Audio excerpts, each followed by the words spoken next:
జీవితంలో ఒక్కసారైనా దర్శించాలనుకునే అద్భుత యాత్ర కైలాస మానస సరోవర యాత్ర. పూర్తి వివరాల కోసం సంప్రదించండి శ్రీ గాయత్రి టూర్స్ అండ్ ట్రావెల్స్. నమస్తే, వెల్కమ్ టు అవర్ ఛానల్. నేను పద్మిని. ప్రస్తుతంతో పాటు ప్రముఖ ఆధ్యాత్మికవేత్త, ప్రముఖ న్యూమరాలజిస్ట్, లక్ష్మీ నరసింహస్వామి ఉపాసకురాలు శ్రీమతి స్రవంతి గారు మనతో పాటు ఉన్నారు. మాట్లాడదాం. అక్క నమస్తే. అక్క నమస్తే పద్మిని.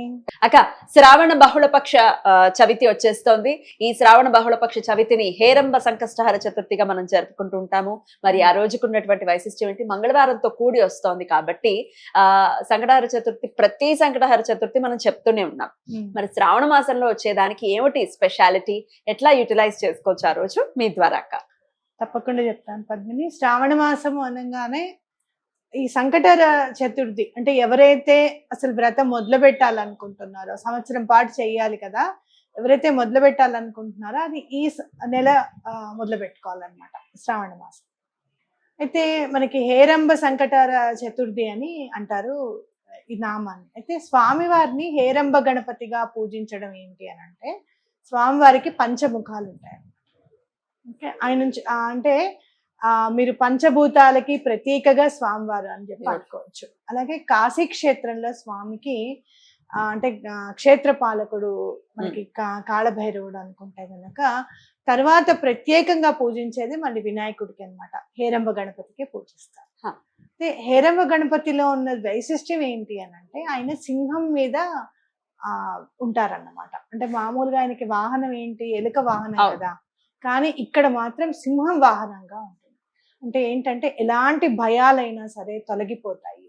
మనకి జనరల్ గా ఎలా ఉంటుంది, మన అబ్బాయికి ఉద్యోగం వస్తుందా లేదా, అమ్మాయికి పెళ్లి సవ్యంగా అవుతుందా, మంచి సంబంధం వస్తుందా, ఏ ప్రాబ్లమ్స్ లేకుండా ఉంటారా, ప్రతిదీ కూడా ఒక భవిష్యత్తు గురించి ఏదైనా ఆలోచిస్తే కనుక ఇది ఎలా ఉంటుందో అనేది బాగా అనుకుంటాం. మన క్వశ్చన్ మార్క్ అనేది ఉంటుంది అనమాట. అదేనే కాదు, ఈ అప్పుల బాధలు ఎలా తీరుతాయో, ఎవరైనా వచ్చేస్తారా ఇంటికి, ఎవరైనా పరువు తీసేస్తారా, శత్రువులకి సంబంధించి కూడా అమ్మో మనం ఏమైనా వెళ్తుంటే అటాక్ చేస్తారా, ఈ భయాలు కూడా.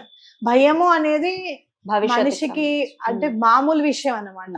ఇంకా ప్రాణం ఎంత మామూలుగా ఉంటుంది ప్రతి మనిషికి, భయం కూడా అలానే ఉంటుంది అని చెప్పుకోవచ్చు. కాబట్టి ఫ్యూచర్ గురించి భయం అనేది లేకుండా చేస్తుంది హేరంబ గణపతిని గనక పూజిస్తే. అద్భుతం. అంటే ఏంటి, ప్రతి పని సక్సెస్ అవుతుంది అనే కదా, ప్రతి దాంట్లోనూ ఆయన తోడు ఉంటాడనే కదా అర్థం. కాబట్టి తప్పకుండా ఈ శ్రావణ మాసం సంకటహర చతుర్థి చేసుకోవడం అనేది చాలా ఇంపార్టెంట్. రైట్ అక్క. ఒకసారి మీరు చేసుకున్న తర్వాత ఆ స్వామివారి నామం తెలుసుకొని హేరంబ గణపతి అని అనుకొని, ఆ హేరంబ గణపతికి సంబంధించినవన్నీ కూడా ఇప్పుడు మనం చెప్పినవన్నీ కూడా తలుచుకొని, నాయన మాకు ఎటువంటి ఆపద రాకుండా చూడు స్వామి, భయాలన్నీ కూడా తొలగిపోయేటట్టుగా చూడు అని చెప్పి దండం పెట్టుకుంటే చాలా మంచిది అని చెప్పుకోవచ్చు. అలాగే యూనివర్స్ కి సంబంధించిన ఫండమెంటల్స్ ఏంటంటే ఎలిమెంట్స్ అన్నా కదా, ఈ పంచభూతాలు. ఈ పంచభూతాలకి మనం నచ్చే విధంగా ఉండాలి అని అంటే, మనం ధర్మమైన కోరిక ఉండాలి, లేకపోతే భగవంతుడికి ఏదైనా మొక్కు తీర్చుకున్నామంటే ఆ మొక్కు తీరాలి, పూజ సవ్యంగా అవ్వాలి, ఇవన్నీ ఉంటాయి కదా. అవునక్క. కాబట్టి అవి కూడా ఎవరి ఆధీనంలో ఉంటాయి అంటే స్వామివారి ఆధీనంలో ఉంటాయి అన్నమాట. అందుకే పంచముఖాలు అని చెప్పి. మీరు ఇక్కడ చూస్తే గనక ఇదే ముఖాల గణపతి మనము గాణగాపురంలో చూస్తాం. కల్లేశ్వర్ దగ్గరికి వెళ్ళినప్పుడు పక్కనే స్వామివారిది ఉంటుందన్నమాట. సంకటహర చతుర్థి గురించి మనం చెప్పాలి అని అంటే, భగవంతుడు మనకి ఏం చేయాలి అనేది కూడా డిసైడ్ చేస్తాడు స్వామివారు కనుక మనం ఇది కనుక చెప్పుకుంటూ చూసుకుంటూ దండం పెట్టుకుంటూ వెళ్తే కనుక. ఎందుకు అని అంటే, మనం సంకటహర చతుర్థి గురించి చెప్తూనే ఆ సంకటహర చతుర్థి అప్పుడే మనం వెళ్ళామన్నమాట.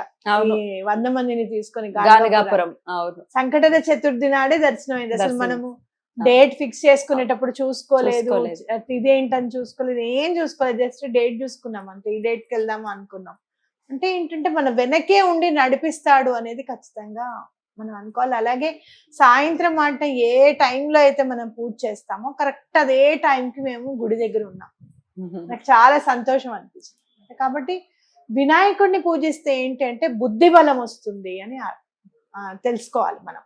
ఇక్కడ చూస్తే గనక వృద్ధి బుద్ధి అని ఉంటాయి అన్నమాట. ఆయనకి చెప్పాలి అని అంటే ఆయన భార్యలుగా చెప్తారు. అంటే ఏంటంటే మనకి సిద్ధిస్తుంది, ఏదైనా వృద్ధి ఉంటేనే మనకి సిద్ధిస్తుంది అనేది ఒకటి. అలాగే బుద్ధి అనేది ఆయన అధీనంలోనే ఉంటుంది అనేది మనం గుర్తుపెట్టుకోవాలి. కాబట్టి బుద్ధి బలం అనేది ఆ వినాయకుడిని పూజిస్తే మనకు వస్తుంది. అలా పిల్లలకి కూడా అలవాటు అవుతుంది ప్రతి నెల చేసుకోవడం, ప్రసాదం తినడం. అట్లాగే ప్రతిరోజు ప్రతి నెలలో సంకటన చతుర్థి చేస్తే ఒక పండగ వాతావరణం అనేది తప్పకుండా ఉంటుంది అనేది మనం గుర్తుపెట్టుకోవాలి. అద్భుతం అక్క. అయితే ఈ నెలని మొదలుకొని ఇంకా 11 నెలలు కూడా చేయాల్సి ఉంటుంది. అవును, ఇప్పుడు ఈ శ్రావణ మాసం తర్వాత మళ్ళీ ఆషాఢ మాసంతో ముగుస్తుంది. అవును, 11 months అలా కంప్లీట్ గా అవును. చేయాల్సి అవును. 12 months అయిపోతాయి కదా ఆషాఢానికి. ఆషాఢానికి 11 అవుతుంది, శ్రావణం టు శ్రావణం 12 అవుతుంది. 12 సంవత్సరం అయిపోతుంది. కదా మనకి ఇక్కడ. అవును. మనకి ఇక్కడ 11 బేస్ సంఖ్యతోగా ఆ. సంవత్సరం కాలం పాటు వ్రతం అన్నమాట. హా. ప్రతి నెల వచ్చే పౌర్ణమి తర్వాత వచ్చే వచ్చే, చవితి, హా. చవితి పంచమితో కూడిన చవితి మాత్రమే చేసుకోవాలి పూజ. హా. అంటే వ్రతం మొదలెట్టే వాళ్ళకి వీలుగా ఉంటుందని చెప్తున్నా. హా. పంచమితో కూడాలి. అలాగే తప్పకుండా గరిక అనేది సమర్పించాలి స్వామికి. ఓకే. అండ్ ఇంకోటి ఏంటంటే ఈసారి మనము ప్రత్యేకంగా నైవేద్యం గురించి కూడా చెప్తాం. ఈసారి ఎటువంటి పరిస్థితుల్లోనూ మోదకాలు నైవేద్యంగా పెట్టండి. మీరు 5 చేయండి, 11 చేయండి, మీ ఇష్టం. 21 అయితే యాక్చువల్ గా వినాయకుడికి ఏం పెట్టినా 21 అనేది చాలా ఇంపార్టెంట్. 3 నెంబర్తో చాలా దగ్గర సంబంధం ఉంది వినాయకుడికి అని చెప్పుకోవచ్చు. కాబట్టి ఆ 21 గరికలు కూడా 21 సమర్పించడం. అలాగే మీరు చేస్తే గనక ఏమైనా ఉండ్రాళ్ళు పోయడం మాకు అలవాటు అండి అని అనుకుంటే 21 చేయడం, మోదకాలు 21 చేయడం అనేది చాలా జాగ్రత్తగా స్వామివారికి దగ్గరుండి చేసుకోవడం అనేది మన ఇష్టం అనమాట. రైట్, తప్పకుండా చేసుకోవచ్చు. అయితే ఇది సాయంత్రం పూట ఖచ్చితంగా చంద్రోదయ సమయానికి చవితి ఉండేలా చూసుకుని చేసుకోవాలి, అంతే కదా? అవును. సో సాయంత్రం నైవేద్యాలు పెట్టడం అదే చెయ్యాలి. అవును. ఈ ఉపవాసాలు ఇవన్నీ పక్కన పెట్టేసి, వ్రతం అంతా పక్కన పెట్టేసి, ఇప్పుడు మీరు చెప్పబోయే స్విచ్ వర్డ్ అనుకోవచ్చు. ఎందుకంటే స్వామివారు ఒక బాలుల్లాగా మనం కన్సిడర్ చేస్తాం, చిన్న పిల్లవాడిలా కన్సిడర్ చేస్తాం కాబట్టి ఉండ్రాళ్ళు పోయాలనుకుంటున్నాం, ప్రత్యేకంగా ఆ రోజు చేయాలనుకుంటున్న వాళ్ళు చేయొచ్చా? తప్పకుండా చేయొచ్చు. ఇప్పుడు స్వామి చూడు, ఒక్కొక్కసారి మీరు ఏదైనా చెయ్యాలి అన్న సంకల్పం వచ్చింది అంటే అది స్వామివారి అనుగ్రహంతోనే జనించింది అని ఖచ్చితంగా మీరు అనుకోవాలి. ఎందుకంటే గనక ఈసారి నేను కూడా మొదలు పెడదాము. 11 నెలలు. 11 బ్యూటిఫుల్. వ్రతం మొదలెట్టి ఈ 12 నెలలు చేసుకుందామని నేను అనుకున్నాను. అసలు హేరమ్మ గణపతి అని మనం అని తెలీదు, పంచముఖాలు అని తెలీదు. స్వామివారు తెల్లటి వర్ణంతో ఉంటారు, శ్వేత వర్ణంతో ఉంటారు. మొన్న మా చెల్లెలు వాళ్ళు వచ్చారనమాట. వచ్చినప్పుడు మా మామయ్య గారు ఉన్నారు కదా, ఆయన ఎప్పటి నుంచో మాకు ఒక క్యాలెండర్ ఇవ్వాలని ఆయన కోరికట. తీసి చూడండి అని అంటే తెల్లగా ఉన్నాడు వినాయకుడు. చూడు, అసలు చేద్దాము అని అనుకున్నాం అంతే. అనుకున్న 2 రోజులకి నేను ఈ రూపంలో ఉన్నాను ఈ నెల అని చెప్పి మా ఇంటికి వచ్చారు చూడు. అవునా కాదా? అంటే ఏంటంటే తొందరగా లక్ష్మీ అమ్మవారి తర్వాత చాలా తొందరగా మనకి వెంటనే పని అయ్యేలా చూసేది వినాయకుడు. చాలా ఫాస్ట్ గా అయిపోతుంది. అండ్ మోర్ ఓవర్ నా జీవితంలో నేను చూసింది, ఏదైనా మిస్టేక్ చేస్తే వెంటనే కరెక్ట్ చేస్తారు. మనకే స్ఫురణకు వస్తుంది, లేదు ఇలా చేయాలి అని చెప్పి. అండ్ ఇంకోటి ఏంటంటే శ్రీపాద శ్రీవల్లభులు ని చూసినట్టే అనిపిస్తుంది వినాయకుడిని చూస్తున్నా. ఇద్దరికి అభేదం. అద్భుతం అక్క. సో ఖచ్చితంగా ఒకవేళ ఉపవాస దీక్ష ఉండి చేయాలి అనుకునే వాళ్ళు ఉపవాసంతో చక్కగా ఉండి సాయంత్రం మాటలు స్వామివారిని పూజించుకుని చేయొచ్చు. కాని పక్షంలో అలా స్వామివారికి నైవేద్యాలు సమర్పించవచ్చు. మరి ఏం స్విచ్ వర్డ్ ఆ రోజు ఖచ్చితంగా చదువుకోవచ్చు అంటే ఏం చెప్తారు? నేను చూస్తే మీకు అసలు యాక్చువల్ గా మంత్రం ఉంటుంది అనమాట హేరంబ గణపతిది. మీకు ఎవరికైనా మంత్రం చేసుకోవాలి అనిపిస్తే మంత్రం చేసుకోండి, లేదు అంటే కనుక స్విచ్ వర్డ్ మీ ఇష్టం. 2 చెప్తారా? 2 చెప్తా. చెప్పండి. ఈసారి పద్మిని మనము మంత్రం కూడా చెప్దాము స్వామివారిది, అలాగే స్విచ్ వర్డ్ కూడా చెప్దాం ప్రతి నెల. బ్యూటిఫుల్, తప్పకుండా. ఇప్పుడు చెప్పే మంత్రాన్ని చూడు ఎంత బాగుందో. ఓం నమో హేరంబ మదమోహిత మమ సంకటాన్ నివారయ స్వాహ.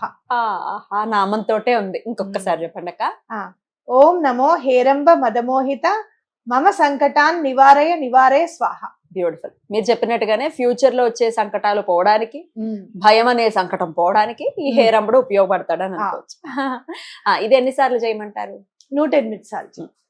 అలాగే మీకు ఏదైనా ఈ నెల నుంచే మనకి మ్యాజిక్ అనేది స్టార్ట్ అవ్వాలి, అసలు వినాయకుడిని పూజిస్తే అవునా ఇంత బాగుంటుందా, మనం కూడా ఒకసారి చవి చూద్దాం, ఆయన ప్రేమని మనం కూడా ఒక్కసారి అనుభవిద్దాం.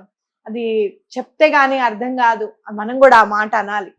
నేను కాదు చెప్తే, నువ్వు అనడం కాదు, నేను అనడం కాదు, ఎవరైతే పూజ చేసుకుంటున్నారో వాళ్ళు కూడా చెప్పాలన్నమాట. డెఫినెట్లీ చెప్పాలి మరి వినాయకుడి పూజ gratitude. చేసుకుంటే అసలు మనము అది కాదండి చెప్తాం కాదు, మీరు చూడాలండి, మీరు చేసి అది అనుభవించాలని చెప్పాలి అని గనక మీకు ఎవరికైనా అనిపిస్తే గనక Ganesha magic begin now. Wow. ఇది చదవండి, ఎటువంటి పరిస్థితుల్లోనూ మీకు ఉన్న ప్రాబ్లమ్స్ అన్ని సాల్వ్ అవుతాయి. అలాగే చాలా రోజుల నుంచి పని కావట్లేదు, అసలు ముందుకెళ్తుంది ఆగిపోతుంది పని ఎప్పుడు కూడా అని అనుకున్నవి కూడా తప్పకుండా స్టార్ట్ అవుతాయి అన్నమాట. నమ్మి చేయడమే స్విచ్ వర్డ్ లో ఉన్నది, ఇది తప్పకుండా నమ్మి చేయండి. Ganesha magic begin now. Definite గా మొదలవ్వాలి ఆయన మ్యాజిక్, ఎందుకంటే ఆయన మ్యాజిక్ మొదలైన తర్వాత ఇంకా మాటలు లేవు, చేతలన్నీ టకటక అయిపోవడం. టకటక అయిపోతాయి. మరి వినాయకుడికి ఒకసారి జై గణేష్ అని మీరు కమెంట్ చేస్తే మేము చూసి సంతోషపడతాం. రైట్ అక్క, చాలా బ్యూటిఫుల్ గా ఎక్స్ప్లెయిన్ చేశారు. మీరు ఈ రోజు రాఖీ పౌర్ణమి, బై ద వే మీరు రకరకాల ప్రోగ్రామ్స్ లో ఉన్నా కూడా మీరు ఖచ్చితంగా మీరు చెప్పాలి, ఎందుకంటే అలవాటు పడి ఉన్నారు. అందున ఈ శ్రావణ మాస సంకష్టహార చతుర్థి చాలా విశేషం కాబట్టి మీరు మండే మళ్ళీ బిజీ. చెప్పినప్పుడు అనుకున్నా, మళ్ళీ నువ్వు సంకటహర చతుర్థి అన్నాక ఇంకా ఆలోచించాను, వచ్చేస్తాను పద్మిని అని చెప్పాను. ఇంకొకటి, అందరికి ఈ నెల ఎటువంటి పరిస్థితుల్లోనూ చేసుకోండి అని ఎందుకు చెప్తున్నానంటే, మంగళవారం వచ్చింది పైగా, మారుకొడుతుంది, అంగారక చతుర్థి కూడా. మనకి ఎప్పుడైతే సంకటహర చతుర్థి మంగళవారం వస్తుందో చాలా విశిష్టం అన్నమాట. అసలు చాలా అంటే చాలు, ఎందుకంటే కుజుడు ఉన్నాడు కదా, కుజుడు వల్ల ఏమైనా ప్రాబ్లమ్స్ ఉన్నాయనుకో, అప్పులు ఉంటాయి, మ్యారేజ్ సరిగ్గా ఉండదు, లేదు అంటే కనుక పిల్లల గురించి ఒకటి, లేదా హస్బెండ్ అండ్ వైఫ్ రిలేషన్స్ కి ఇబ్బంది, హెల్త్ ప్రాబ్లమ్స్, ఒకటి చాలా ఆయనదే కాబట్టి బ్లాక్ బస్టర్. కాబట్టి ఎటువంటి పరిస్థితుల్లోనే అస్సలు మానకండి. అంగారక చతుర్థి కదా, మీకు అప్పుల ప్రాబ్లమ్స్ ఉన్నా గానీ తీరిపోతాయి. ఏమండి మరి ఏది చెప్పినా ఇలానే చెప్తున్నారా అని అనుకుంటే గనక, అలాంటి డేస్ మనకి కనిపిస్తున్నాయి, అలాంటి రోజులు ప్రకృతి మనకి అందిస్తోంది అని చెప్పి మనం నిజంగా చెప్పాలంటే యూనివర్స్ కి థ్యాంక్స్ చెప్పాలి. ఉన్నది తెలుసుకోవటమే, ఈ శాస్త్రంలో ఉన్నటువంటి విషయాలు తెలుసుకోవటానికి ఇంత పని గట్టుకుని చెప్తూ ఉన్నాము. అది వినియోగించుకున్న వాళ్ళు ఎలాగో వినియోగించుకుంటారు,